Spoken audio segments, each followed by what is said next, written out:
ਸਤਨਾਮ ਵਾਹਿਗੁਰੂ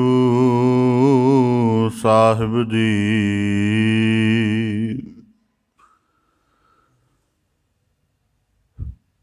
ਫਿਰਤ ਫਿਰਤ ਪ੍ਰਭ ਆਇਆ,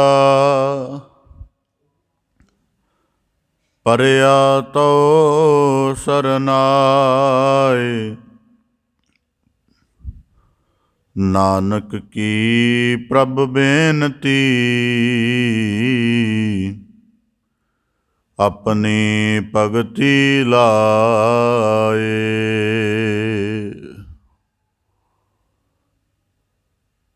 ਜਬ ਜਰੀਐ ਤਬ ਰਹਿ ਭਸਮ ਤਨ, ਰਹਿ ਕਿਰਮ ਦਲ ਖਾਈ। ਕਾਚੀ ਗਾਗਰ ਨੀਰ ਪਰਤ ਹੈ, ਯਾ ਤਨ ਕੀ ਹੈ ਬੜਾਈ। ਕਾਹੇ ਭਈਆ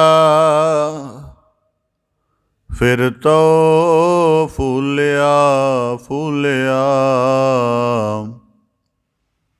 ਜਬ 10 ਮਾਸ ਉਰਦ ਮੁਖ ਰਹਿਤਾ, ਸੋ ਦਿਨ ਕੈਸੇ ਭੂਲਿਆ। ਜੋ ਮਦ ਮਾਖੀ ਤਿਉ ਸਠੋਰ ਰਸ, ਜੋਰ ਜੋਰ ਧਨ ਕੀਆ। ਮਰਤੀ ਬਾਰ ਲਿਹੋ ਲਿਹੋ ਕਰੀਐ, ਭੂਤ ਰਹਿਨ ਕਿਉ ਦੀਆ। ਦੇਹਰੀ ਲਓ ਬਰੀ ਨਾਰ ਸੰਗ ਪਈ, ਆਗੈ ਸਜਨ ਸੁਹੇਲਾ। ਮਰਕਟ ਲਓ ਸਭ ਲੋਗ ਕੁਟੰਬ ਪਇਓ, ਆਗੈ ਹੰਸ ਅਕੇਲਾ।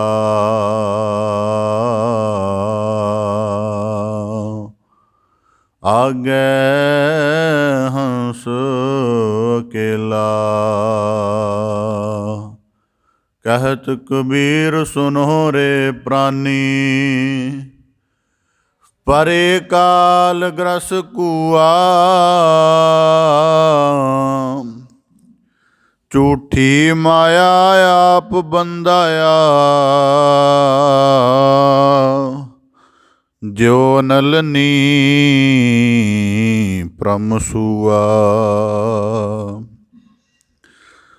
ਜੈਸੇ ਰੈਣ ਪਰਾਹੁਣੇ, ਉਠ ਚਲ ਸਹਿ ਪ੍ਰਭਾਤ। ਕਿਆ ਤੂੰ ਰਤਾ ਗਿਰਸਤ ਸਿਉ, ਸਭ ਫੁੱਲਾ ਕੀ ਬਾਗਾਤ। ਬੇਸੁਮਾਰ ਅਥਾਹ ਅਗਨਤ ਅਤੁਲੈ, ਜੋ ਬੁਲਾਵਹੁ ਤਿਉ ਨਾਨਕ ਦਾਸ ਬੋਲੇ। ਸਤਨਾਮ ਵਾਹਿਗੁਰੂ ਸਾਹਿਬ ਜੀ।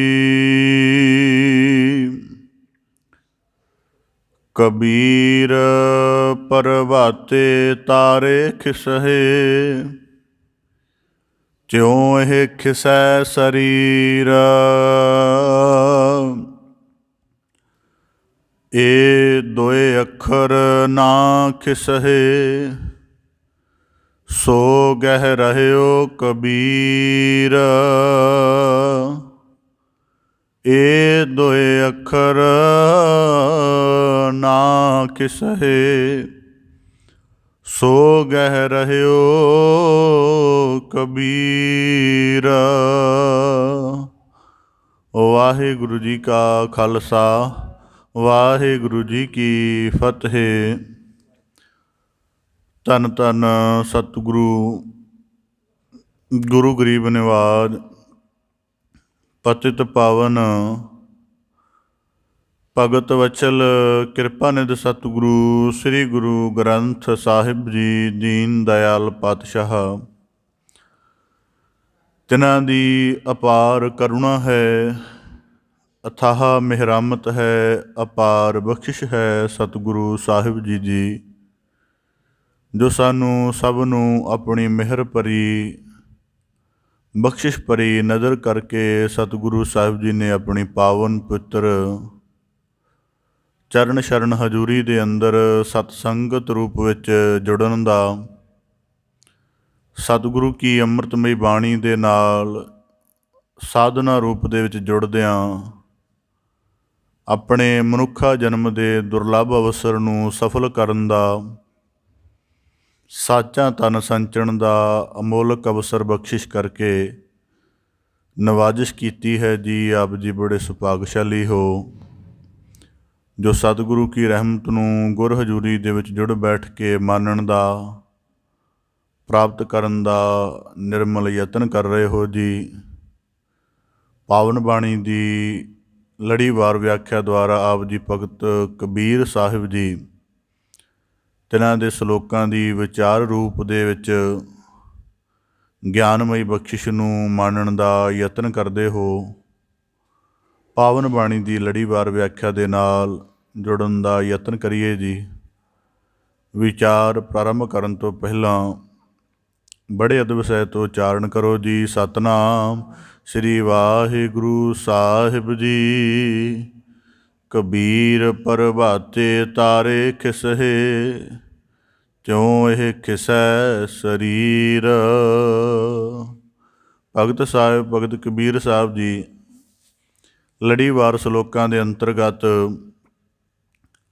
ਇਸ ਤੋਂ ਪਹਿਲੇ ਸ਼ਲੋਕ ਦੇ ਵਿੱਚ ਬਖਸ਼ਿਸ਼ ਕਰਕੇ ਨਵਾਜ਼ਿਸ਼ ਕੀਤੀ ਸੀ। ਕਬੀਰ ਪਾਲ ਸਮੂਹਾ ਸਰਵਰ ਭਰਾ ਪੀ ਨਾ ਸਕੈ ਕੋਈ ਨੀਰ। ਜਗਤ ਦੇ ਵਿੱਚ ਅਕਾਲ ਪੁਰਖ ਦੀ ਸਿਮਰਨ ਰੂਪ ਯਾਦ ਦੇ ਨਾਲ ਮਨੁੱਖ ਦਾ ਅੰਤਰੀਵ ਜਿਹੜਾ ਸਦੀਵ ਖਿੜਿਆ ਰਹਿਣਾ ਹੈ, ਉਸ ਦਾ ਪ੍ਰਮੁੱਖ ਕੇਂਦਰ ਹੈ ਸਤਸੰਗ। ਤਾਂ ਭਗਤ ਕਬੀਰ ਸਾਹਿਬ ਜੀ ਕਹਿੰਦੇ ਸੰਸਾਰ ਦਾ ਦੁਰਭਾਗ ਇਹ ਹੈ ਕਿ ਸਤਸੰਗਤ ਵਿੱਚੋਂ ਜੋ ਅਧਿਆਤਮਕ ਲਾਹਾ ਪ੍ਰਾਪਤ ਕਰਨਾ ਹੈ ਉਸ ਦਾ ਯਤਨ ਨਹੀਂ ਕਰਦੇ, ਪਰ ਆਪਣੀ ਸ਼੍ਰੇਸ਼ਟਤਾ ਵੀ ਦੱਸਦੇ ਹਨ, ਉੱਤਮਤਾ ਵੀ ਪ੍ਰਗਟਾਉਂਦੇ ਹਨ। ਭਾਗ ਬੜੇ ਤੈ ਪਾਇਓ ਤੂੰ ਪਰ ਪਰ ਪੀਓ ਕਬੀਰ। ਕਿ ਜਿਹਨੂੰ ਸਤਸੰਗਤ ਵਿੱਚੋਂ ਮਿਲਣ ਵਾਲੇ ਦੀਰਘ ਗਿਆਨ ਦੀ, ਸ਼ਬਦ ਅਨੁਭਵ ਦੀ ਸੋਝੀ ਆ ਗਈ, ਭਗਤ ਕਬੀਰ ਸਾਹਿਬ ਜੀ ਕਹਿੰਦੇ ਉਹਦੇ ਵੱਡੇ ਭਾਗ ਨੇ। ਇਸ ਕਰਕੇ ਕਦੀ ਵੀ ਉਹਨੂੰ ਕਿਸੇ ਤਰ੍ਹਾਂ ਦੀ ਵੀ ਪਰਿਸਥਿਤੀ ਕਿਉਂ ਨਾ ਹੋਵੇ, ਸਤਸੰਗਤ ਦੇ ਵਿੱਚੋਂ ਲਾਭ ਉਠਾਉਣ ਦਾ, ਗੁਰੂ ਚਰਨ ਸ਼ਰਨ ਜੁੜ ਕੇ ਆਪਣੇ ਮਨੁੱਖਾ ਜੀਵਨ ਨੂੰ ਸਵਾਰਨ ਦਾ, ਅੰਮ੍ਰਿਤਮਈ ਭਾਵ ਵਾਲੇ ਘੜਨ ਦਾ ਯਤਨ ਕਦੀ ਨਹੀਂ ਤਿਆਗਣਾ ਚਾਹੀਦਾ। ਪੂਰੀ ਸ਼ਿੱਦਤ ਨਾਲ ਜੁੜੇ ਰਹਿਣਾ ਚਾਹੀਦਾ ਹੈ। ਇਸੇ ਪ੍ਰਕਾਰ ਬਖਸ਼ਿਸ਼ ਕਰਦੇ ਹਨ। ਕਬੀਰ ਪ੍ਰਭਾਤੇ ਤਾਰੇ ਖਿਸਹੇ, ਤਿਉ ਇਹ ਖਿਸੈ ਸਰੀਰ। ਭਗਤ ਕਬੀਰ ਸਾਹਿਬ ਜੀ ਅੱਜ ਦੇ ਸ਼ਲੋਕ ਦੁਆਰਾ ਸਾਨੂੰ ਸਾਡੇ ਜੀਵਨ ਦੀ ਅਸਲੀਅਤ ਅਤੇ ਸਾਡੇ ਜੀਵਨ ਦਾ ਪਰਮ ਮਨੋਰਥ ਦੋ ਵਾਕਾਂ ਦੁਆਰਾ ਸਥਿਤੀ ਸਾਨੂੰ ਸਮਝਾ ਰਹੇ ਹਨ। ਬਖਸ਼ਿਸ਼ ਕਰਦੇ ਹਨ। ਕਬੀਰ ਪ੍ਰਭਾਤੇ ਤਾਰੇ ਖਿਸਹੇ, ਇਹ ਹੈ ਬੰਦਗੀ ਦਾ ਇੱਕ ਉੱਚਾ ਰੈਲਮ ਕਿ ਸਾਡੀ ਬੰਦਗੀ ਸਾਰੀ ਕਾਇਨਾਤ ਨਾਲ ਜੁੜੀ ਹੋਈ ਹੈ। ਜਿੱਥੇ ਇੱਕ ਤਰਫ ਰਾਤ ਦੇ ਟਿਮਟਮਾ ਕੇ ਮਿਟਦੇ ਹੋਏ ਤਾਰਿਆਂ ਦੇ ਨਾਲ ਸੰਤ ਜਨਾਂ ਦੀ ਬੰਦਗੀ ਦਾ ਚਾਉ ਗੁਰਬਾਣੀ 'ਚ ਕਿਹਾ ਗਿਆ। ਭਿੰਨੀ ਰੈਣੜੀਏ ਚਮਕਨ ਤਾਰੇ, ਜਾਗੇ ਸੰਤ ਜਨਾਂ ਮੇਰੇ ਰਾਮ ਪਿਆਰੇ। ਅਸੀਂ ਸ਼ਬਦ ਅਕਸਰ ਸੁਣਦੇ ਹੋਵਾਂਗੇ ਰਾਮ ਨਾਮ। ਅਸੀਂ ਉਸ ਸ਼ਬਦ ਨੂੰ ਜੇ ਦੀਰਘਤਾ ਨਾਲ ਵਾਚੀਏ ਤਾਂ ਉਹਦਾ ਭਾਵ ਹੈ ਕਿ ਰਮੰਤੀ ਰਾਮ ਜਿਹੜਾ ਇਸ ਕਾਇਨਾਤ ਵਿੱਚ ਰਮਿਆ ਹੋਇਆ ਹੈ, ਨਾਮ ਦੁਆਰਾ ਉਹ ਆਪਣਾ ਬੋਧ, ਆਪਣਾ ਗਿਆਨ, ਆਪਣੀ ਰਮਝ, ਆਪਣਾ ਭਾਵ ਪ੍ਰਗਟ ਕਰ ਰਿਹਾ ਹੈ। ਬਸ ਸਾਨੂੰ ਆਪਣੀ ਸੁਰਤ ਉਚੇਰੀ ਕਰਕੇ ਉਸ ਭਾਵ ਨੂੰ ਬੁੱਝਣ ਦੀ ਲੋੜ ਹੈ।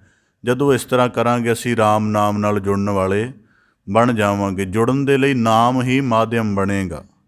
ਤਾਂ ਭਗਤ ਕਬੀਰ ਸਾਹਿਬ ਜੀ ਦੇਖੋ, ਰਾਤ ਦਾ ਪਹਿਲਾ ਜ਼ਿਕਰ ਹੈ ਕਿ ਇੱਕ ਤਰਫ ਰਾਤ ਦਾ ਜਿਹੜਾ ਹਨੇਰਾ ਛੱਟ ਰਿਹਾ ਹੈ, ਦਿਨ ਦਾ ਉਜਾਲਾ ਹੋ ਰਿਹਾ ਹੈ, ਅਤੇ ਜਿਹੜਾ ਬੰਦਗੀ ਦੇ ਵਿੱਚ ਜੁੜਿਆ ਬੰਦਾ ਹੈ ਉਹਨੂੰ ਹੈ ਇਹ ਪ੍ਰਕਿਰਤਕ ਹਾਲਤ, ਕੁਦਰਤੀ ਹਾਲਤ ਹੈ। ਪਰ ਇਸ ਗੱਲ ਦੀ ਜਿਹੜਾ ਸੰਦੇਸ਼ ਹੈ, ਰਾਮ ਨਾਮ ਵਾਲਾ ਜੀਵਨ ਹੋਣ ਕਰਕੇ ਜਿਹੜਾ ਬੰਦਗੀ ਵਾਲਾ ਪੁਰਖ ਹੈ ਉਹਨੂੰ ਪਤਾ ਹੈ ਕਿ ਪ੍ਰਕਿਰਤੀ ਨੇ ਆਪਣੀ ਰਾਤ ਦਾ ਸਿਲਸਿਲਾ ਪੂਰਾ ਕਰ ਲਿਆ, ਉਹ ਦਿਨ ਦੇ ਉਜਾਲੇ ਨੂੰ ਸੱਦਾ ਦੇ ਰਹੀ ਹੈ। ਤਾਂ ਮੇਰਾ ਜਿਹੜਾ ਜੀਵਨ ਹੈ, ਜਿਹੜਾ ਸਰਵ ਉੱਤਮ ਜੀਵਨ ਇਸ ਬ੍ਰਹਿਮੰਡ ਵਿੱਚ ਕਿਹਾ ਜਾਂਦਾ ਹੈ, ਸਰਵ ਸ਼੍ਰੇਸ਼ਠ ਜੀਵਨਾਂ ਦੇ ਵਿੱਚੋਂ ਅਤੀ ਉੱਤਮ ਜੀਵਨ ਕਿਹਾ ਜਾਂਦਾ ਹੈ, ਮੇਰੇ ਉਜਾਲੇ ਦੇ ਵਿੱਚ ਦੇਰੀ ਕਿਉਂ ਹੈ।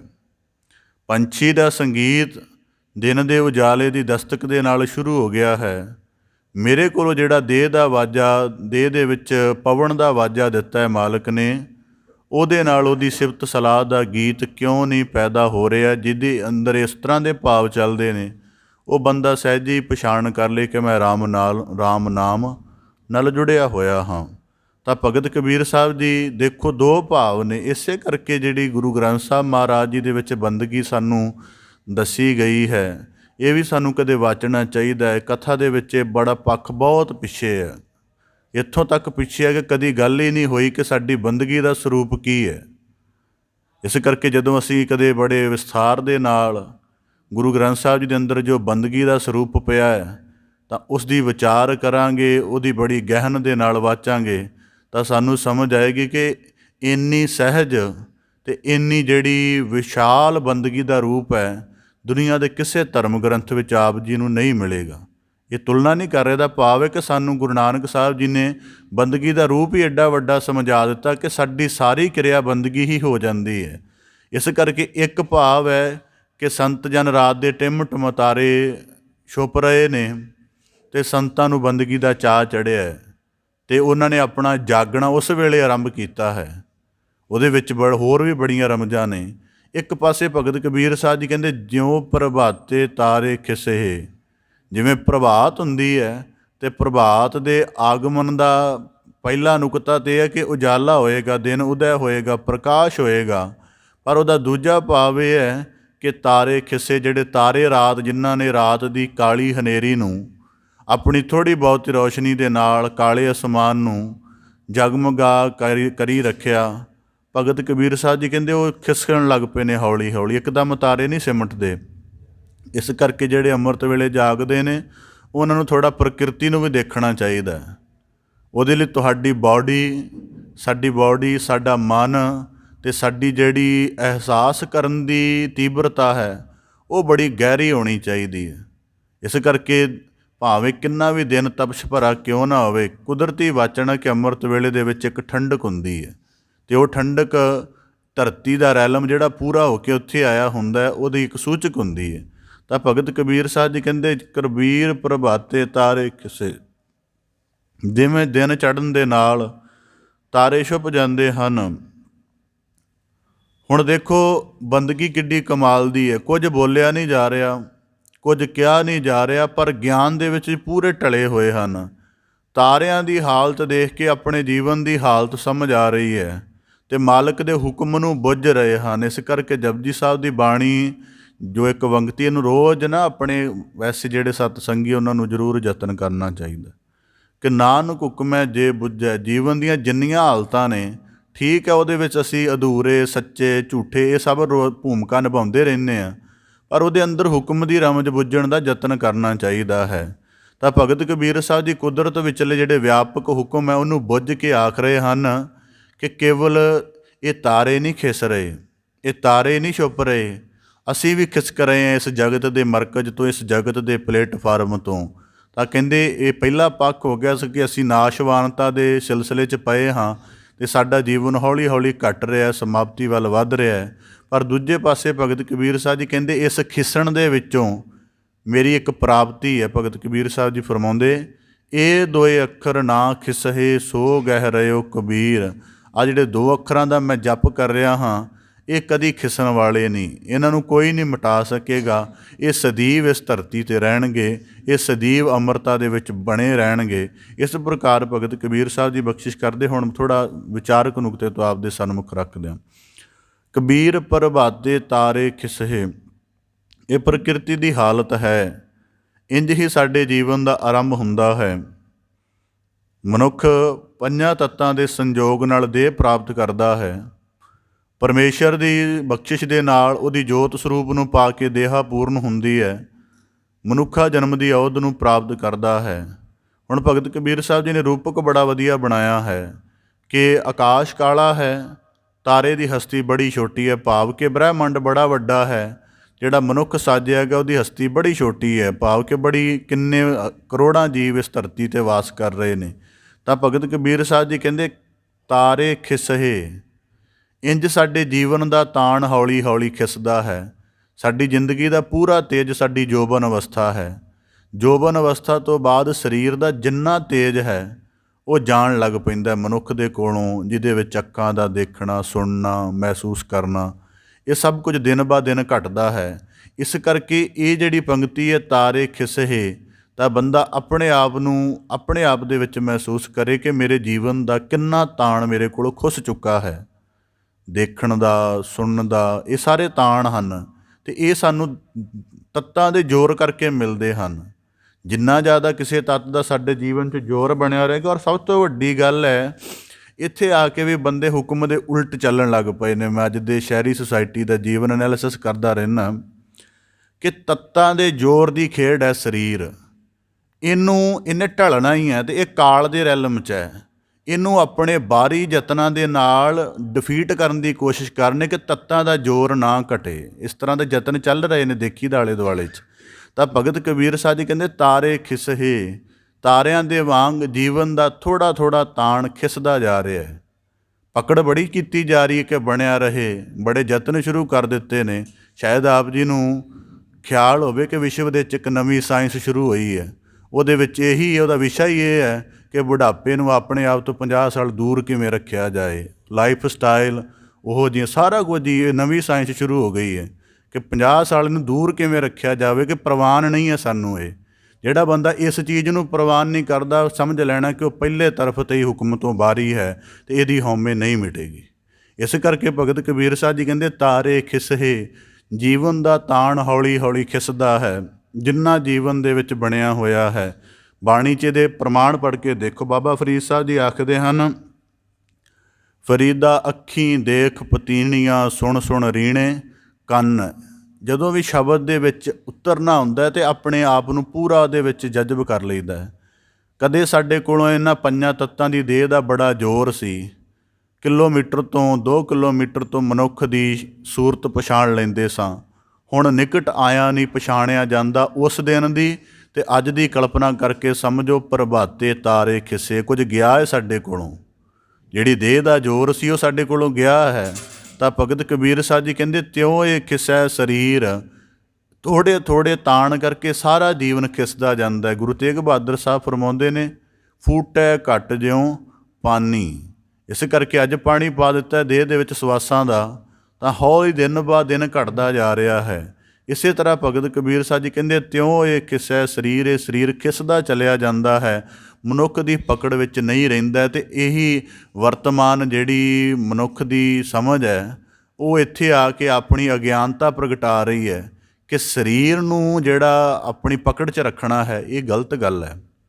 ਉਹਦੀ ਸੰਭਾਲ ਚੰਗੀ ਗੱਲ ਹੈ, ਪਰ ਪਕੜ ਬਣਾ ਰਿਹਾ ਕਿ ਸਾਰੇ ਫਿਨੋਮਨੇ, ਜਿਹੜਾ ਬੁਢਾਪੇ ਦਾ ਫਿਨੋਮਨ ਹੈ, ਇਹ ਮੇਰੇ ਤੋਂ ਦੂਰ ਰਹੇ। ਇਸ ਕਰਕੇ ਭਗਤ ਕਬੀਰ ਸਾਹਿਬ ਜੀ ਕਹਿੰਦੇ ਤਿਉਂ ਇਹ ਖਿਸੈ ਸਰੀਰ, ਇਹ ਖਿਸਦਾ ਚਲਿਆ ਜਾ ਰਿਹਾ ਹੈ। ਅਤੇ ਇਸ ਖਿਸਣ ਦੀਆਂ ਗੁਰਬਾਣੀ 'ਚ ਬੜੀਆਂ ਰਮਜ਼ਾਂ ਨੇ। ਸਤਿਗੁਰੂ ਸਾਹਿਬ ਜੀ ਕਹਿੰਦੇ ਜੈਸੇ ਰੈਣ ਪੁਰਾਹੁਣੇ ਉੱਠ ਚਲਸੇ ਪ੍ਰਭਾਤ।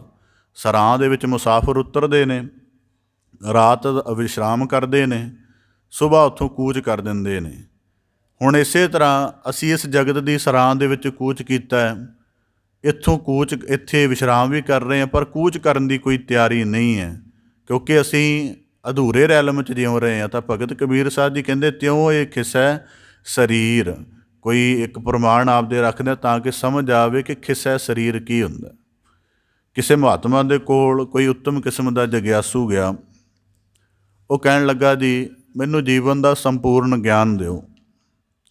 ਉਹ ਕਹਿਣ ਲੱਗਾ, ਬੱਚੇ ਜੀਵਨ ਦਾ ਸੰਪੂਰਨ ਗਿਆਨ, ਸੰਪੂਰਨ ਜੀਵਨ ਜਿਉਂ ਕਿ ਹੀ ਆ ਸਕਦਾ ਹੈ, ਇੰਝ ਨਹੀਂ ਆ ਸਕਦਾ।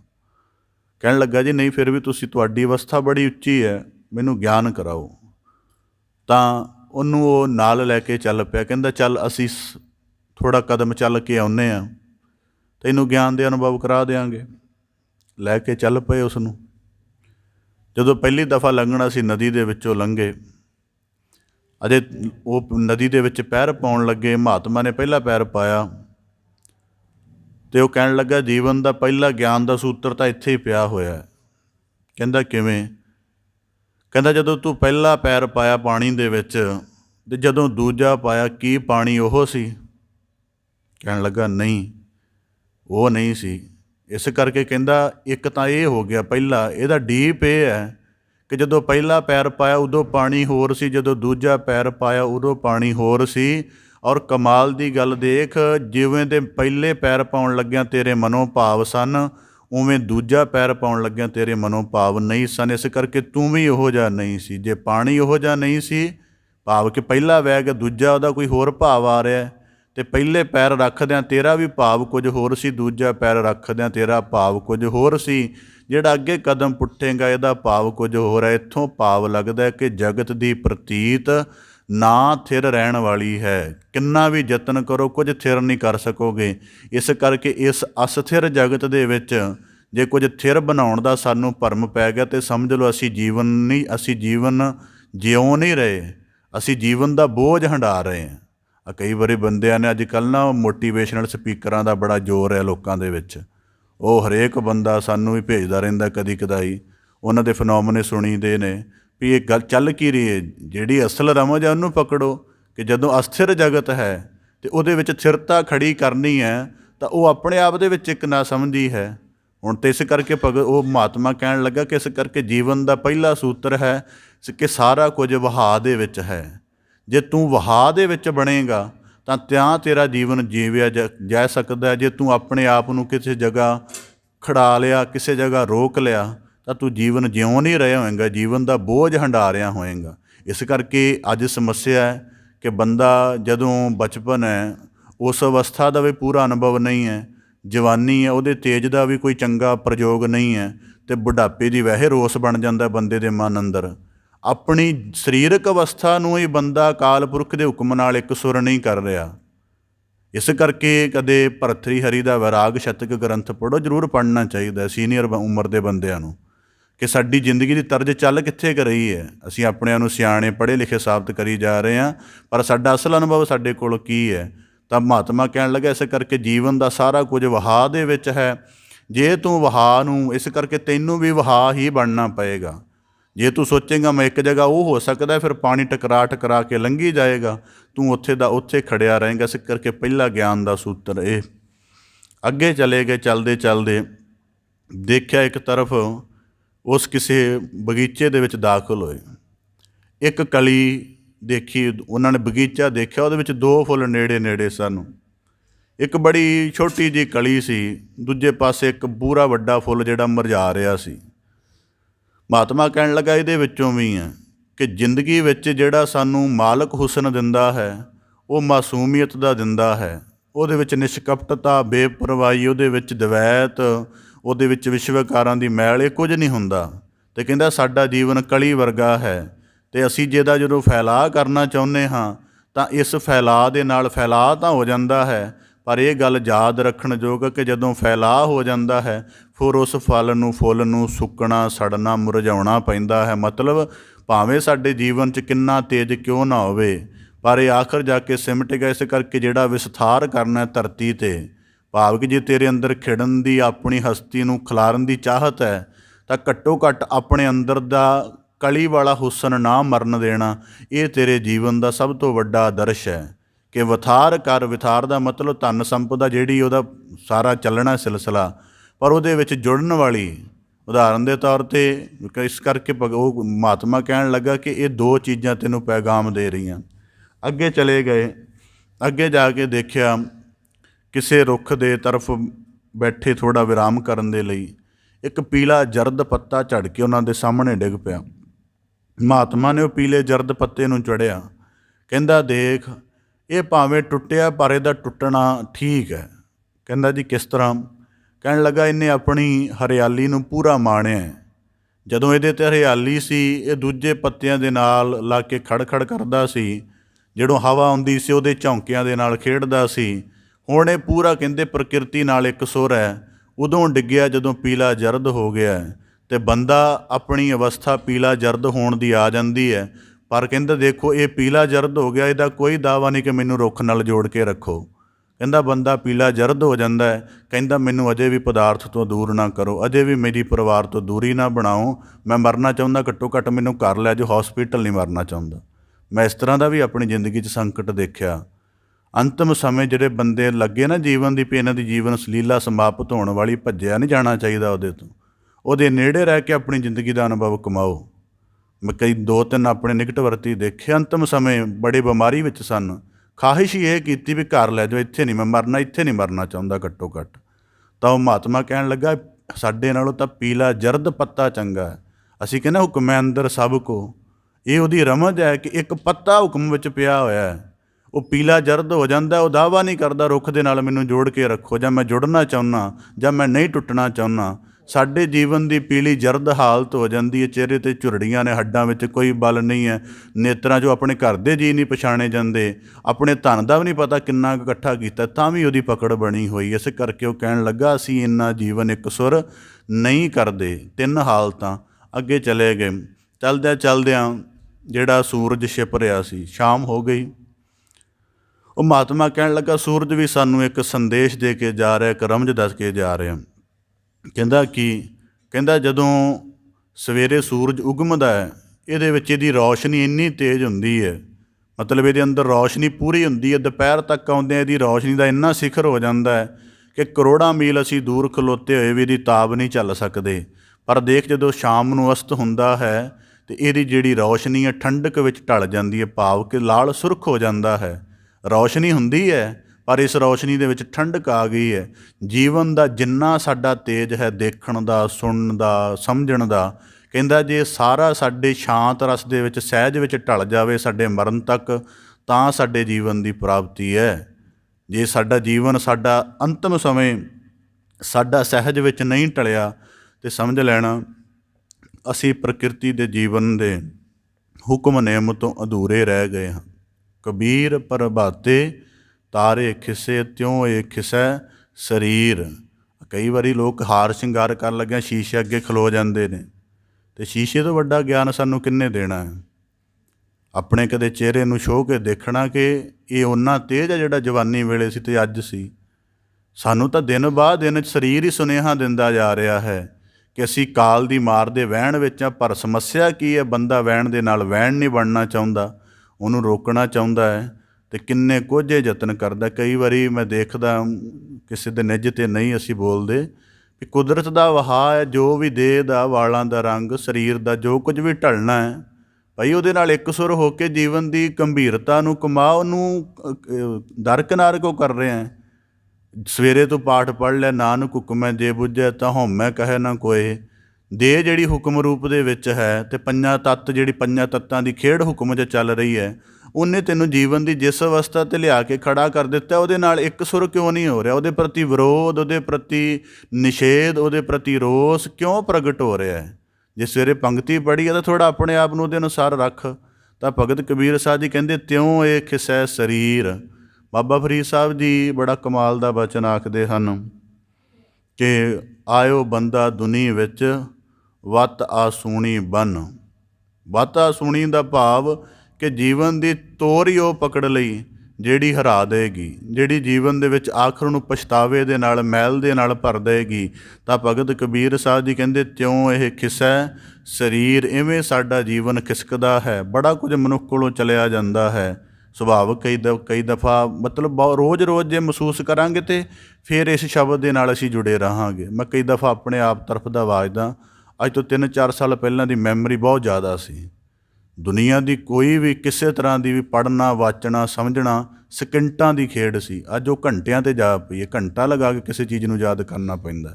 ਭਾਵ ਕਿ ਕੁਝ ਖਿਸ ਰਿਹਾ ਤੁਹਾਡੇ ਕੋਲੋਂ, ਅਤੇ ਇਸ ਖਿਸਣ ਨੂੰ ਜੇ ਮਹਿਸੂਸ ਨਹੀਂ ਕਰੋਗੇ ਤਾਂ ਸਮਝ ਲਓ ਜ਼ਿੰਦਗੀ ਨਹੀਂ ਜਿਉਂ ਰਹੇ। ਜੇ ਇਸ ਖਿਸਣ ਨੂੰ ਮਹਿਸੂਸ ਕਰੋਗੇ ਫਿਰ ਸਮਝੋ ਜ਼ਿੰਦਗੀ ਜਿਉਂ ਰਹੇ, ਕਿਉਂਕਿ ਖਿਸਣ ਦੇ ਨਾਲ ਹੀ ਅਨੁਭਵ। ਬੱਚਾ ਇਮਤਿਹਾਨ 'ਚ ਬੈਠਦਾ ਨਾ, ਜਿਹੜੇ ਲਾਇਕ ਬੱਚੇ ਨੇ ਉਹ ਪਹਿਲੇ ਸੈਕਿੰਡ ਤੋਂ ਹੀ ਕਲਮ ਤੇਜ਼ ਰੱਖਦੇ ਨੇ ਅਤੇ ਲਗਭਗ ਉਹਨਾਂ ਦਾ ਪੂਰੇ ਸਮੇਂ ਦੇ ਨਾਲ, ਪਰ ਫਿਰ ਵੀ ਜੇ ਉਹਨਾਂ ਨੂੰ ਲਾਸਟ 'ਚ ਪਤਾ ਲੱਗ ਜਾਏ ਇੰਨਾ, ਉਹ ਹੋਰ ਤੇਜ਼ ਕਰ ਲੈਂਦੇ ਨੇ ਕਿ ਆਪਣੇ ਸਮੇਂ ਦੇ ਵਿੱਚ ਆਪਣਾ ਕੰਮ, ਜ਼ਿੰਦਗੀ ਦਾ ਸਫ਼ਰ ਖਤਮ ਹੋ ਰਿਹਾ ਹੈ, ਜੀਵਨ ਦਾ ਖਲਾਰਾ ਵਧਾਇਆ ਜਾ ਰਿਹਾ। ਇਸ ਕਰਕੇ ਭਗਤ ਕਬੀਰ ਸਾਹਿਬ ਜੀ ਕਹਿੰਦੇ, ਤਿਉਂ ਇਹ ਖਿਸੈ ਸਰੀਰ, ਮਾਲਕ ਇਹਨੂੰ ਖਿਸਕਾਰਿਆ ਧਰਤੀ ਤੋਂ, ਇਹ ਪਰ ਧਰਤੀ ਦਾ ਹੀ ਬਾਸ਼ਿੰਦਾ ਬਣ ਕੇ ਰਹਿਣਾ ਚਾਹੁੰਦਾ। ਇਹਦਾ ਮਤਲਬ ਬੰਦਾ ਹੁਕਮ 'ਚ ਨਹੀਂ ਹੈ। ਤਾਂ ਭਗਤ ਕਬੀਰ ਸਾਹਿਬ ਜੀ ਕਹਿੰਦੇ, ਇਹ ਦੋਏ ਅੱਖਰ ਨਾ ਖਿਸਹੇ, ਸੋ ਗਹਿ ਰਹਿਓ ਕਬੀਰ। ਇਹ ਬਹੁਤ ਵੱਡੀ ਰਮਜ ਹੈ ਭਗਤ ਕਬੀਰ ਸਾਹਿਬ ਜੀ ਦੀ। ਮੈਂ ਕੱਲ੍ਹ ਇਸ ਗੱਲ ਦਾ ਕੁਦਰਤੀ ਆਪਣੇ ਖਿਆਲ ਅੰਦਰ ਵਾਚ ਰਿਹਾ ਸਾਂ ਕਿ ਇੱਕ ਸ਼ਬਦ ਦੀ ਵਿਆਖਿਆ ਸੌਖੀ ਹੈ, ਇੱਕ ਅਸ਼ਟਪਦੀ ਦੀ ਵਿਆਖਿਆ ਸੌਖੀ ਹੈ, ਪੂਰੇ ਪੰਨੇ ਦੀ ਵਿਆਖਿਆ ਵੀ ਇੱਕ ਨੁਕਤੇ ਤੋਂ ਸੌਖੀ ਹੈ, ਪਰ ਜਿਹੜਾ ਕਿਸੇ ਨੁਕਤੇ 'ਤੇ ਆ ਕੇ ਦੋ ਪੰਕਤੀ ਇੱਕ ਸ਼ਬਦ 'ਤੇ ਬੋਲਣਾ, ਇਹ ਜ਼ਿਆਦਾ ਕਠਿਨ ਹੈ ਕਿ ਇਹਦੇ ਵਿੱਚ ਤੁਹਾਨੂੰ ਸਾਰਾ ਕੁਝ ਸ਼ਾਮਲ ਕਰਨਾ ਪੈਂਦਾ। ਤਾਂ ਭਗਤ ਕਬੀਰ ਸਾਹਿਬ ਜੀ ਕਹਿੰਦੇ, ਇਹ ਦੋਏ ਅੱਖਰ ਨਾ ਖਿਸੇ, ਸੋ ਗਹਿ ਰਹਿਓ ਕਬੀਰ, ਕਿ ਜਿਹੜੇ ਆ ਦੋ ਅੱਖਰਾਂ ਦਾ ਮੈਂ ਜਪ ਕਰ ਰਿਹਾ ਹਾਂ, ਇਹ ਨਹੀਂ ਖਿਸਣ ਵਾਲੇ ਹਨ। ਤਾਂ ਕਰਕੇ ਕਹਿੰਦੇ, ਗਹਿ ਰਹਿਓ ਕਬੀਰ, ਪੂਰੀ ਸ਼ਿੱਦਤ ਯਤਨ ਦੇ ਨਾਲ ਇਹਦਾ ਅਭਿਆਸ ਕਰ ਰਿਹਾ ਹਾਂ। ਹੁਣ ਇਹ ਦੋ ਅੱਖਰ ਕਿਹੜੇ ਹਨ? ਇਹ ਦੋ ਅੱਖਰ ਦਾ ਪਹਿਲਾ ਭਾਵ ਹੈ, ਅੱਖਰ ਦਾ ਮਤਲਬ ਹੈ ਕਿ ਪਰਮੇਸ਼ਰ ਦੀ ਤਸੱਵਰ ਬਣਾਉਣ ਵਾਲੀ ਚੀਜ਼। ਹੁਣ ਉਦਾਹਰਨ ਦੇ ਤੌਰ 'ਤੇ ਅਸੀਂ ਇੱਕ ਦੂਜੇ ਨੂੰ ਜਾਣਦੇ ਹਾਂ, ਕੋਈ ਸਮੇਂ ਦੀ ਵਿੱਥ ਪੈ ਜਾਏ, ਨਾ ਮਿਲ ਸਕੀਏ, ਕੋਈ ਸੰਬੰਧ ਦੁਬਾਰਾ ਨਾ ਬਣੇ ਮਿਲਾਪ, ਤਾਂ ਕੋਈ ਸਾਡਾ ਨਾਂ ਕਿਸੇ ਦੇ ਸਾਹਮਣੇ ਲੈ ਦੇਗਾ ਤਾਂ ਸਾਰੀ ਸਿਮਰਤੀ ਤਾਜ਼ਾ ਹੋ ਜਾਏਗੀ। ਇਹਦਾ ਮਤਲਬ ਹੈ ਸਾਡੇ ਜੀਵਨ ਦੀ ਇੱਕ ਹੋਂਦ, ਇੱਕ ਜਿਹੜੀ ਐਗਜ਼ਿਸਟੈਂਸ ਹੈ ਉਹ ਸਾਡੇ ਨਾਮ ਵਿੱਚ ਹੈ। ਇਸ ਕਰਕੇ ਅਸੀਂ ਨਾਮ ਪ੍ਰਮੁੱਖ ਰੱਖਦੇ ਹਾਂ ਆਪਣਾ। ਅੱਜ ਆਪਣੀ ਹੋਂਦ ਨੂੰ ਪ੍ਰਗਟਾਉਣਾ ਹੋਵੇ ਜਾਂ ਆਪਣੀ ਕਲਾ ਨੂੰ ਪ੍ਰਗਟਾਉਣਾ, ਆਪਣੀ ਪ੍ਰਤਿਭਾ ਨੂੰ ਪ੍ਰਗਟਾਉਣਾ ਹੋਵੇ ਤਾਂ ਸਾਨੂੰ ਨਾਮ ਲੈਣਾ ਪੈਂਦਾ ਹੈ। ਕਥਾਵਾਚਕ ਗਿਆਨੀ ਲਿਖਣਾ ਪੈਂਦਾ ਹੈ, ਡਾਕਟਰਾਂ ਅੱਗੇ ਡਾਕਟਰ ਲਿਖਣਾ ਪੈਂਦਾ ਹੈ, ਦੂਜਾ ਵਿਸ਼ੇਸ਼ਣ ਵੱਖਰਾ ਰੱਖਣਾ ਪੈਂਦਾ। ਇਸ ਕਰਕੇ ਭਗਤ ਕਬੀਰ ਸਾਹਿਬ ਜੀ ਜਦੋਂ ਕਿਹਾ ਨਾ ਇਹ ਦੋਏ ਅੱਖਰ, ਤਾਂ ਅੱਖਰ ਦਾ ਗੁਰਬਾਣੀ 'ਚ ਅੱਖਰ ਦੀ ਬੜੀ ਵੱਡੀ ਗੱਲ ਹੁੰਦੀ ਹੈ। ਕਿਤੇ ਆਪ ਜੀ ਪੜ੍ਹਦੇ ਹੋ ਜ਼ਿਕਰ ਕਿ ਸਤਿਗੁਰੂ ਸਾਹਿਬ ਜੀ ਬਾਣੀ 'ਚ ਕਹਿੰਦੇ, ਅੱਖਰ ਕਰ ਕਰ ਵੇਦ ਵਿਚਾਰੇ, ਅੱਖਰ ਕਰ ਕਰ ਤੇਰੇ ਭਵਨ ਤਾਰੇ। ਅਤੇ ਭਗਤ ਕਬੀਰ ਸਾਹਿਬ ਜੀ ਦੇ ਵਾਕ ਨੇ, ਇਹ ਅੱਖਰ ਖਿਰ ਜਾਏਂਗੇ, ਓਏ ਅੱਖਰ ਇਨ ਮੈਂ ਨਾਹੀਂ। ਅੱਖਰ ਦਾ ਕਈ ਹੁਣ ਮੈਂ ਆਪਣੇ ਸਕੂਲਾਂ 'ਚ ਪੜ੍ਹਦੇ ਰਹੇ ਤਾਂ ਅਧਿਆਪਕਾਂ ਦੀ ਕਾਬਲੀਅਤ 'ਤੇ ਹਾਸਾ ਹੁੰਦਾ ਸੀ। ਉਹ ਅੱਖਰ ਬਾਰੇ ਪੁੱਛਿਆ, ਜੀ ਅੱਖਰ ਕੀ ਹੁੰਦਾ? ਉਹ ਕਹਿੰਦੇ ਬਸ ਆ ਸੱਸਾ ਅੱਖਰ ਹੀ ਹੁੰਦਾ। ਹੌਲੀ ਹੌਲੀ ਆਪਣੀ ਯਤਨ ਸਮਝਾਈ, ਅੱਖਰ ਦਾ ਮਤਲਬ ਹੈ ਨਾ ਖਰਨ ਵਾਲਾ, ਜਿਹੜਾ ਨਹੀਂ ਖੁਰਦਾ। ਅਕਸ਼ਰ, ਇਹਨੂੰ ਸੰਸਕ੍ਰਿਤ ਦੇ ਵਿੱਚ ਅਕਸ਼ਰ ਕਹਿੰਦੇ ਨੇ, ਕਿ ਜਿਹੜਾ ਖੁਰਨ ਤੋਂ ਰਹਿਤ ਹੈ। ਇਸ ਕਰਕੇ ਅੱਖਰ ਮਾਲਕ ਦਾ ਹੀ ਨਾਮ ਹੈ। ਅਸੀਂ ਸਾਰੇ ਖੁਰਨ ਵਾਲਿਆਂ, ਦੇਹਾਂ ਮਿਟਣ ਵਾਲੀਆਂ ਨੇ। ਮਾਲਕ ਦਾ ਨਾਮ ਸਦੀਵ ਹੈ, ਉਹ ਹਸਤੀ ਸਦੀਵ ਹੈ। ਇਸ ਕਰਕੇ ਜੇ ਮਾਲਕ ਨੂੰ ਅੱਖਰ ਵੀ ਕਹਿ ਦਈਏ ਤਾਂ ਇਹ ਵੀ ਆਪਣੇ ਆਪ ਦੇ ਵਿੱਚ ਪੂਰਾ ਹੈ ਕਿ ਨਹੀਂ ਖੁਰਨ ਵਾਲਾ। ਤਾਂ ਦੂਜੀ ਗੱਲ ਭਗਤ ਕਬੀਰ ਸਾਹਿਬ ਜੀ ਕਹਿੰਦੇ, ਇਹ ਦੋਏ ਅੱਖਰ। ਹੁਣ ਦੋ ਅੱਖਰਾਂ ਦੀ ਕੀ ਰਮਜ ਹੈ? ਦੋ ਅੱਖਰਾਂ ਦਾ ਸ਼ਬਦ ਦਾ ਭਾਵ ਇਹ ਹੈ, ਰਾਮ ਨਾਮ ਮੈਂ ਆਰੰਭ ਦੇ ਵਿੱਚ ਜ਼ਿਕਰ ਕੀਤਾ ਸੀ। ਦੋ ਅੱਖਰਾਂ ਦਾ ਭਾਵ ਕਿ ਰਮੰਤੀ ਰਾਮ ਇਸ ਜਗਤ ਵਿੱਚ ਰਮਿਆ ਹੈ। ਇੱਕ ਸ਼ਬਦ ਦਾ ਬੋਧ ਹੈ ਰਾਮ, ਕਿ ਜੋ ਅਕਾਲ ਪੁਰਖ ਸਦੀਵ ਹਸਤੀ ਹੈ। ਦੂਜਾ ਹੈ ਉਹਦੀ ਬੋਧ, ਜਿਹਨੂੰ ਸਿਗਨੀਫਾਇਰ ਜਾਂ ਸਿਗਨੀਫਾਈਡ ਕਹਿੰਦੇ ਆ, ਬੋਧ ਕਰਾਉਣ ਵਾਲਾ। ਹੁਣ ਉਦਾਹਰਨ ਦੇ ਤੌਰ 'ਤੇ ਵਸਤਾਂ ਸਾਡੇ ਸਾਹਮਣੇ ਪਈਆਂ ਨੇ, ਸਾਨੂੰ ਇਹਨਾਂ ਵਸਤਾਂ ਦਾ ਗਿਆਨ ਕੌਣ ਦੇ ਰਿਹਾ? ਸਾਡੀ ਬੁੱਧੀ ਦੇ ਰਹੀ ਹੈ, ਅਤੇ ਬੁੱਧੀ ਨਾਮ ਰੂਪ 'ਚ ਹੈ। ਇਸ ਕਰਕੇ ਭਗਤ ਕਬੀਰ ਸਾਹਿਬ ਜੀ ਕਹਿੰਦੇ, ਰਾਮ ਨਾਮ ਇਸ ਵਿਆਪਕ ਮਾਲਕ ਹਸਤੀ ਦੇ ਭਾਵ ਨੂੰ ਅੱਖਰਾਂ ਦੇ ਨਾਲ ਜਿਹੜਾ ਮੈਂ ਆਪਣੇ ਮਨ 'ਚ ਸੰਜੋਇਆ ਹੋਇਆ, ਉਹ ਅੱਖਰਾਂ ਦਾ ਅਭਿਆਸ ਅੱਗੇ ਜਾ ਕੇ ਉਹ ਇਸ ਤਰ੍ਹਾਂ ਬਣਦਾ ਹੈ ਕਿ ਸਭ ਤੋਂ ਪਹਿਲਾਂ ਮਨੁੱਖ ਦੇ ਅੰਤਰੀਵ ਵਿਚਾਰ ਚੱਲਦੀ ਹੈ ਕਿ ਸਰੀਰ ਤਾਂ ਖਿਸਣ ਵਾਲਾ ਹੈ, ਹੋਰ ਸਾਰਾ ਕੁਝ ਖਿਸੇਗਾ, ਪਰ ਇਸ ਦੇਹ ਦੀ ਟਰਾਂਸਫਾਰਮਿੰਗ ਦੇ ਵਿੱਚੋਂ ਕੁਝ ਕਮਾ ਲੈਣਾ। ਇਹਦਾ ਨੁਕਤਾ ਇਹ ਹੈ ਕਿ ਆਪਣੇ ਸੱਤ ਸਰੂਪ ਦਾ ਰੋਜ਼ਾਨਾ ਅਭਿਆਸ ਕਰਨਾ। ਇਸ ਕਰਕੇ ਰੋਜ਼ ਇੱਕ ਮਨੁੱਖ ਨੂੰ ਆਪਣੇ ਕਿਸੇ ਇਕਾਂਤ ਵਿੱਚ ਬੈਠ ਕੇ ਆਪਣੇ ਜੋਤ ਸਰੂਪ ਦਾ ਅਭਿਆਸ ਜ਼ਰੂਰ ਕਰਨਾ ਚਾਹੀਦਾ, ਕਿ ਜਿਹੜਾ ਦੇਹ 'ਚ ਉਹ ਕਿੱਥੇ, ਜਿਹੜਾ ਤਾਣ ਦੇਹ 'ਚ ਵਿਚਰ ਰਿਹਾ, ਜਿਹਦੇ ਕਰਕੇ ਮੇਰੀਆਂ ਅੱਖਾਂ ਦੇਖਣ ਯੋਗ ਨੇ, ਕੰਨ ਸੁਣਨ ਯੋਗ ਨੇ, ਜਿਹੜਾ ਪ੍ਰਾਣ ਕਿੱਥੋਂ ਪੈਦਾ ਹੋ ਰਿਹਾ ਹੈ, ਇਸ ਗੱਲ ਨੂੰ ਖਿਆਲ ਬਣਾ ਕੇ ਅਤੇ ਆਪਣੇ ਧਿਆਨ ਦੇ ਵਿੱਚ ਮਗਨ ਹੋ ਜਾਣਾ, ਇਹਨੂੰ ਜੋਤ ਸਰੂਪ ਦਾ ਅਭਿਆਸ ਕਹਿੰਦੇ। ਜਿਹੜਾ ਇਹ ਬਹੁਤ ਗਹਿਰਾ ਕਰ ਲੈਂਦਾ ਹੈ, ਉਹਨੂੰ ਆਪਣੇ ਸੱਤ ਸਰੂਪ ਦੀ ਸਦੀਵਤਾ ਦੀ ਪਹਿਚਾਣ ਹੋ ਜਾਂਦੀ ਹੈ, ਅਤੇ ਉਹਦੇ ਹੌਲੀ ਹੌਲੀ ਦੇਹ ਦਾ, ਮਨ ਦਾ, ਜੀਵਨ ਜਿਹੜਾ ਹੈ ਉਹਦੇ ਡਰ ਉਹਦੇ ਮੁੱਕਣ ਲੱਗ ਪੈਂਦੇ ਨੇ। ਇਸ ਕਰਕੇ ਆਪਣੇ ਸੱਤ ਸਰੂਪ ਦਾ ਅਭਿਆਸ ਕਰਨ ਦੇ ਲਈ ਰਾਮ ਨਾਮ ਆਧਾਰ ਬਣਨਾ ਚਾਹੀਦਾ ਕਿ ਸਦੀਵ ਰਾਮ ਹੈ ਅਤੇ ਅਸੀਂ ਉਹਦੀ ਅੰਸ਼ ਮਾਤਰ ਹਾਂ, ਅਤੇ ਜੇ ਸਾਡੀ ਅੰਸ਼ ਓਡੀ ਵੱਡੀ ਹੋ ਕੇ ਉਹਦੇ ਵਿੱਚ ਅਭੇਦ ਹੋ ਗਈ ਤਾਂ ਅਸੀਂ ਜਿਹੜੇ ਹਾਂ ਉਹਨਾਂ ਦੋ ਅੱਖਰਾਂ ਦੇ ਜਪ ਕਰਨ ਵਾਲੇ ਬਣ ਜਾਂਗੇ। ਇਹਦਾ ਇੱਕ ਹੋਰ ਭਾਵ ਜਿਹੜਾ ਮੈਂ ਸਾਧਨਾ ਪੱਖ ਤੋਂ ਆਪ ਦੇ ਸਨਮੁਖ ਰੱਖਦਿਆਂ, ਕਿਉਂਕਿ ਗੁਰਬਾਣੀ ਦੀ ਵਿਆਖਿਆ ਦੇ ਬੜੇ ਪ੍ਰਕਾਰ ਨੇ। ਜਿਹੜਾ ਮੈਨੂੰ ਜ਼ਿਆਦਾ ਲੱਗਦਾ ਰਹਿੰਦਾ, ਮੈਂ ਉਹਨੂੰ ਫਿਲਸੋਫੀਕਲ ਆਸਪੈਕਟ 'ਚ ਰੱਖਣਾ ਚਾਹੁੰਦਾ। ਸਾਧਨਾ ਪੱਖ ਆਪ ਦੇ ਸਨਮੁਖ ਅਰਜ਼ ਕਰਦਾ ਕਿ ਇਹ ਦੋ ਅੱਖਰ ਦਾ ਸਾਧਨਾ ਪੱਖ ਕੀ ਹੁੰਦਾ। ਅਸੀਂ ਸਾਰੇ ਬਾਣੀ ਪੜ੍ਹਦੇ ਹਾਂ, ਮੈਂ ਤੁਹਾਨੂੰ ਦੱਸਦਾ ਕਿ ਰਾਮ ਨਾਮ ਸੰਚਿਆ ਕਿਵੇਂ ਜਾਂਦਾ। ਬਾਣੀ 'ਚ ਬਹੁਤ ਵਾਰੀ ਜ਼ਿਕਰ ਆਉਂਦਾ, ਬੜਿਆਂ ਨੇ ਰਮਜ ਖੋਲ੍ਹਦੇ ਨੇ ਅੱਧੀ ਅਧੂਰੀ ਜੀ। ਰਾਮ ਨਾਮ ਸੰਚਿਆ ਕਿਵੇਂ ਜਾਂਦਾ? ਉਦਾਹਰਨ ਦੇ ਤੌਰ 'ਤੇ ਅਸੀਂ ਆਪਣੀ ਜ਼ਿੰਦਗੀ ਵਿੱਚ ਸਰਲ ਜਿਹੀ ਗੱਲ ਕਰਾਂ, ਬਹੁਤ ਸੰਪੱਤੀ ਇਕੱਠੀ ਕਰਦੇ ਹਾਂ। ਉਹ ਸੰਪੱਤੀ ਨਾਲ ਨਾਲ ਖਰਚ ਵੀ ਹੋ ਜਾਂਦੀ ਹੈ, ਕਿਤੇ ਲੱਗ ਵੀ ਜਾਂਦੀ ਹੈ। ਸਭ ਕੁਝ ਖਰਚਣ ਪਰਚਣ ਤੋਂ, ਸਭ ਕੁਝ ਪੂਰਾ ਕਰਨ ਤੋਂ ਬਾਅਦ ਜਿਹੜਾ ਨਿਸ਼ਚਿਤ ਬਚ ਜਾਏ ਉਹਨੂੰ ਸੰਚਿਆ ਕਹਿੰਦੇ ਨੇ। ਉਦਾਹਰਨ ਦੇ ਤੌਰ 'ਤੇ 45 ਮਿੰਟ ਕਥਾ ਸੁਣੀ ਹੈ। ਇਸ ਕਥਾ ਸੁਣਦਿਆਂ ਦੌਰਾਨ ਜਿਹੜੇ 2-4 ਸਕਿੰਟ ਉਹ ਬਣੇ ਹੋਣਗੇ ਜਦੋਂ ਤੁਹਾਨੂੰ ਕੋਈ ਖਿਆਲ ਨਹੀਂ ਰਿਹਾ ਕਿ ਮੇਰਾ ਨਾਮ ਕੀ ਹੈ, ਜਾਤ ਕੀ ਹੈ, ਮੇਰਾ ਰੂਪ ਰੰਗ ਕੀ ਹੈ, ਮੇਰਾ ਨਾਮ ਕੀ ਹੈ, ਮੈਂ ਕਿੱਥੇ ਬੈਠਾ ਹੋਇਆ ਵਾਂ, ਕਿਹੜੀ ਹਜ਼ੂਰੀ 'ਚ ਹਾਂ। ਜਦੋਂ ਇਹ ਸਾਰੇ ਭਾਵ ਵਿਸਰ ਕੇ ਸਾਡੀ ਪ੍ਰਤੀਤ ਕੇਵਲ ਇੱਕੋ ਰਹਿ ਗਈ, ਇੱਕੋ ਇਸ ਕਰਕੇ ਆਉਂਦਾ ਨਾ, ਇੱਕੋ ਨਾਮ ਵਖਾਣੀਐ। ਸਤ ਸੰਗਤ ਕਰਦਾ ਜਦੋਂ ਇਹ ਸਾਰੇ ਭਾਵ ਮਨ 'ਚੋਂ ਵਿਸਰ ਗਏ, ਮਨ ਦਾ ਸੰਸਾਰ ਅਲੋਪ ਹੋ ਗਿਆ, ਜਿਹੜੀ ਸਾਡੀ ਯਾਦਾਸ਼ਤ ਹੈ ਉਹਦਾ ਸੰਸਾਰ ਵੀ ਅਲੋਪ ਹੋ ਗਿਆ, ਜਿਹੜਾ ਸਾਡਾ ਬਾਹਰੀ ਸਰੀਰਕ ਜੀਵਨ ਬਣਿਆ ਉਹਦੀ ਪ੍ਰਤੀਤ ਵੀ ਵਿਸਰ ਗਈ। ਇੱਕ ਖਾਸ ਟਿਕਾ ਦੇ 2-3 ਪਲ, ਜਿਹਨੂੰ 2-3 ਸੈਕਿੰਡ ਕਹਿ ਸਕਦੇ ਹਾਂ, ਜਿਹੜੇ ਉਹ ਮਿਲਦੇ ਨੇ, ਉਹ ਸਾਡਾ ਰਾਮ ਨਾਮ ਸੰਚਨਾ। ਇਸ ਕਰਕੇ ਇਸ ਯਤਨ ਵਿੱਚ ਰਿਹਾ ਕਰੋ ਕਿ ਇਸ ਕੁੱਲ ਸਮੇਂ ਦੇ ਵਿੱਚੋਂ, ਬਾਣੀ 'ਚ ਵਾਕ ਆਉਂਦਾ ਹੈ, ਇੱਕ ਦੂ ਜੀਵੋ ਲੱਖ ਹੋਏ, ਲੱਖ ਹੋਵੇ ਲੱਖ 20, ਲੱਖ ਲੱਖ ਗੇੜਾ ਆਖੀਏ ਏਕ ਨਾਮ ਜਗਦੀਸ਼। ਕਿ ਇੰਨੇ ਪਲਾਂ ਦੀ ਸਾਧਨਾ ਕਰਨ ਦਾ ਮਤਲਬ ਉਸ ਇੱਕ ਪਲ ਵਿੱਚ ਜਾ ਸਕਾਂ ਜਿੱਥੇ ਜਾ ਕੇ ਮੈਂ ਨਿਰਭਾਰ ਹੋਣਾ ਹੈ, ਆਪਣੇ ਆਤਮ ਸਰੂਪ ਦੇ ਨਾਲ ਲੈ ਹੋਣਾ ਹੈ। ਇਸ ਕਰਕੇ ਆਪ ਜੀ ਨੇ ਇੱਕ ਸੁਣਿਆ ਹੋਏਗਾ ਵਰਤਾਰਾ, ਇੱਕ ਵਿਗਿਆਨਕ ਹੋਇਆ ਭਾਰਦਵਾਜ, ਤਾਂ ਉਹਦਾ ਇੱਕ ਵਰਤਾਰਾ ਚੱਲਦਾ ਹੈ ਕਿ ਉਹ ਬਹੁਤ ਵੱਡੀ ਕੈਂਸਰ ਦੇ ਰੋਗ ਨਾਲ ਪੀੜਤ ਸੀ। ਤਾਂ ਉਹਨੇ ਆਪਣਾ ਅਨੁਭਵ ਦੱਸਿਆ, ਉਹਦੇ ਅਨੁਭਵ 'ਚੋਂ ਵੀ ਇਹ ਗੱਲ ਸਮਝਣ ਨੂੰ ਮਿਲਦੀ ਹੈ ਕਿ ਬਾਣੀ ਦੇ ਪਾਠ ਕਰਨ ਦੇ ਨਾਲ ਉਹਦੇ 'ਤੇ ਇੱਕ ਟਾਈਮ ਉਹ ਆਇਆ ਜਦੋਂ ਉਹਨੂੰ ਲੱਗਾ ਕਿ ਮੈਂ ਮਰ ਚੁੱਕਾ ਹਾਂ। ਉਸ ਤੋਂ ਬਾਅਦ ਉਹ ਬੇਸੁੱਧ ਹੋ ਗਿਆ, ਦੁਬਾਰਾ ਉਹਦਾ ਸਾਰਾ ਦੇਖਾ ਦਿਖਾਈ ਕੀਤੀ ਗਈ, ਚੈੱਕਅਪ ਵਗੈਰਾ ਕੀਤਾ ਗਿਆ, ਤਾਂ ਉਸ ਰੋਗ ਤੋਂ ਬਿਲਕੁਲ ਰਹਿਤ ਹੋ ਗਿਆ। ਇਹਦਾ ਭਾਵ ਹੈ ਕਿ ਜਦੋਂ ਬੰਦਗੀ ਦੇ ਨਾਲ ਦੇਹ 'ਚ ਟਰਾਂਸਫੋਰਮੇਸ਼ਨ ਵਾਪਰਦੀ ਹੈ, ਉਦੋਂ ਦੁੱਖ ਦਾ ਵਰਤਾਰਾ ਸਾਰਾ ਹੀ ਕੱਟਿਆ ਜਾਂਦਾ ਅਤੇ ਮੌਤ ਦਾ ਵਿੱਚੇ ਹੀ ਕੱਟਿਆ ਜਾਂਦਾ ਹੈ। ਇਸ ਕਰਕੇ ਸਾਨੂੰ ਆਪਣੇ ਇਸ ਪਲ ਨੂੰ ਪਛਾਣਨਾ ਚਾਹੀਦਾ ਹੈ। ਗੁਰਬਾਣੀ 'ਚ ਵਾਕ ਆਉਂਦਾ, ਇੱਕ ਛਿਨ ਦਰਸ ਦਿਖਾਏ ਜੀ, ਜਾਂ ਕਿਨਕਾ ਇੱਕ ਸਜੀਵ ਵਸਾਵੈ। ਆਹ ਜਿਹੜੇ ਕਿਨਕਾ ਅਤੇ ਛਿਨ ਸ਼ਬਦ ਕਿਹਾ ਗਿਆ ਹੈ, ਇਹਦੀ ਰਮਜ ਹੈ ਕਿ ਇਹ ਇੰਨਾ ਵੀ ਜੇ ਸਾਡੀ ਕਿਤੇ ਲਿਵਲੀਨਤਾ ਬਣ ਗਈ ਨਾ 1 ਸੈਕਿੰਡ ਦੀ ਵੀ, ਤਾਂ ਸਾਡਾ ਸਾਰਾ ਸਮਾਂ ਸਫਲ ਹੈ। ਤਾਂ ਕਰਕੇ ਜ਼ਿਆਦਾ ਯਤਨ ਕਰਨ ਲਈ ਕਿਹਾ ਜਾਂਦਾ ਕਿ ਤੁਸੀਂ ਉਸ ਇੱਕ ਪਲ 'ਤੇ ਆ ਜਾਓ। ਮੈਂ ਦੇਖਦਾ ਅੱਜ ਕਈ ਵਾਰੀ ਵਰਤਾਰਿਆਂ 'ਤੇ ਨਹੀਂ ਬੋਲਦਾ, ਮੇਰਾ ਆਪਣਾ ਇੱਕ ਸੁਭਾਅ ਹੈ, ਪਰ ਕਈ ਵਾਰੀ ਦੇਖਦਾ ਬਾਣੀ ਕੰਠ ਹੁੰਦੀ ਹੈ, ਮਤਲਬ ਉਹ ਕਈ ਬੰਦਿਆਂ ਦੀ ਤਰਜ ਦੇਖ ਕੇ ਹੈਰਾਨਗੀ ਆਉਂਦੀ ਹੈ। ਕਿਵੇਂ ਮਤਲਬ ਅਸੀਂ ਇਹ 1 ਪਲ 2 ਪਲ ਦੀ ਕਮਾਈ ਵੀ ਨਹੀਂ ਅਸੀਂ ਕਰ ਸਕਦੇ, ਉਂਝ ਅਸੀਂ ਘੰਟਾ ਬੈਠੇ ਹੋਏ ਹਾਂ। ਕਿਵੇਂ, ਕਿਸ ਤਰਫ ਬਾਣੀ ਕੰਠ ਹੈ, ਜ਼ੁਬਾਨ 'ਤੇ ਬਾਣੀ ਚੱਲ ਰਹੀ ਹੈ, ਜਿਹੜੀਆਂ ਅੱਖਾਂ ਨੇ ਉਹ ਅਸਮਾਨ ਵਾਲੇ ਪਾਸੇ ਦੇਖ ਰਹੀਆਂ ਨੇ। ਹੁਣ ਉਹ ਬੰਦਾ ਆਪਣੇ ਆਪ 'ਚ ਤਾਂ ਉੱਤਮ ਕਿਰਿਆ ਕਰ ਰਿਹਾ, ਪਰ ਜਿਹੜਾ ਗਿਆਨੀ ਬੰਦਾ ਨੂੰ ਦੇਖੇਗਾ ਉਹ ਕਹੇਗਾ ਬੰਦਾ ਸਮੱਸਿਆ ਵਿੱਚ ਫਸਿਆ ਕਿਸੇ 'ਚ, ਕਿ ਇਹਦੀਆਂ ਅੱਖਾਂ ਹੋਰ ਗਿਆਨ ਪੈਦਾ ਕਰ ਰਹੀਆਂ, ਜ਼ੁਬਾਨ ਇਹਦੀ ਹੋਰ ਅਰਾਧ ਰਹੀ, ਅਤੇ ਮਨ ਦਾ ਵਰਲਡ ਕੁਝ ਹੋਰ ਹੈ। ਇਹਦੀ ਇੱਕ ਸੁਰਤਾ ਕਿੱਥੇ ਬਣ ਰਹੀ ਹੈ, ਲੱਭ ਕੇ ਦਿਖਾ ਲਓ। ਉਦਾਹਰਨ ਦੇ ਤੌਰ 'ਤੇ ਕੀਰਤਨ ਹੈ, ਕੀਰਤਨ ਦੇ ਵਿੱਚ ਰਾਗੀ ਸਿੰਘ ਜੇ ਉਹਨੂੰ ਸੁਰ ਦਿੰਦਾ ਹੈ, ਤਬਲੇ ਵਾਲਾ ਉਹਨੂੰ ਪਛਾਣਦਾ ਕਿ ਕਿਹੜੇ ਸੁਰ ਦੇ ਵਿੱਚ, ਕਿਹੜੇ ਸਪਤਕ ਦੇ ਵਿੱਚ ਇਹਨੇ ਗਾਉਣਾ ਹੈ, ਇਹਨੇ ਮੰਦਰ ਦੇ ਵਿੱਚ ਗਾਉਣਾ, ਮੱਧ ਵਿੱਚ ਗਾਉਣਾ ਕਿ ਤਾਰ ਵਿੱਚ ਗਾਉਣਾ ਹੈ। ਉਹ ਫਿਰ ਉਸੇ ਤਰ੍ਹਾਂ ਤਵੇ ਦਾ ਗਲਾ ਉਹਦਾ ਕਲਮਾ ਤਾਂ ਚੜ੍ਹਾ ਲੈਂਦਾ, ਉਵੇਂ ਸੈੱਟ ਕਰ ਲੈਂਦਾ ਹੈ। ਸਾਨੂੰ ਪਤਾ ਹੀ ਨਹੀਂ ਜਿਹੜੀ ਚੀਜ਼ ਨੂੰ ਅਸੀਂ ਆਰਾਧ ਰਹੇ ਹਾਂ ਉਹਨੂੰ ਟਿਕਾਉਣਾ ਕਿੱਥੇ ਹੈ ਅਤੇ ਉਹਦਾ ਡੀਪ ਕਿੱਥੇ ਬਣਾਉਣਾ ਹੈ।